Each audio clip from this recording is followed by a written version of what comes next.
ఓం శ్రీ గురుభ్యో నమః.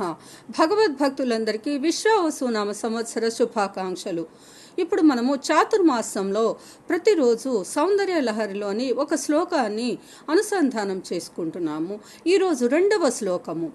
తనీయాంసం పాంసం తవ చరణ పంకేరుహభవం విరించి సంచిన్వన్ విరచయతి లోకాన వికలం వహత్యేనం శౌరిః కథమపి సహస్రేణ శిరసాం హరసంక్షుద్యైనౌ భజతి భసితో ధూళనవిధిం. అమ్మా జగన్మాత ఆదిశక్తి, నీ యొక్క పాదధూళి యొక్క మహాత్మ్యము అద్భుతమైనది.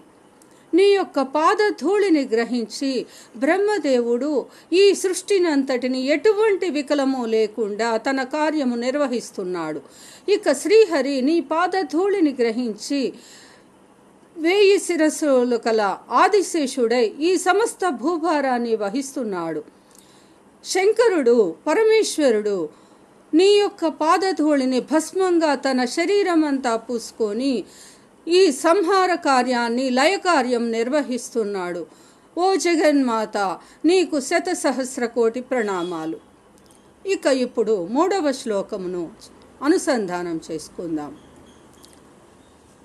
అవిద్యానాం అంతస్థిమిరమిహిరద్వీపనగరీ జడానాం చైతన్యస్తవకమకరంద శృతిఝరీ దరిద్రాణాం చింతామణిగుణనికా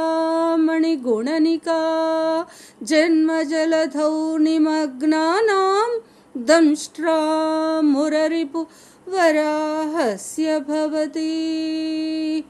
అమ్మా, నీ పాదధూళి అజ్ఞానంలో మునిగిపోయిన వారికి సూర్యోదయము వలె వారి యొక్క దరిద్రాన్ని పోగొడుతూ ఉన్నది.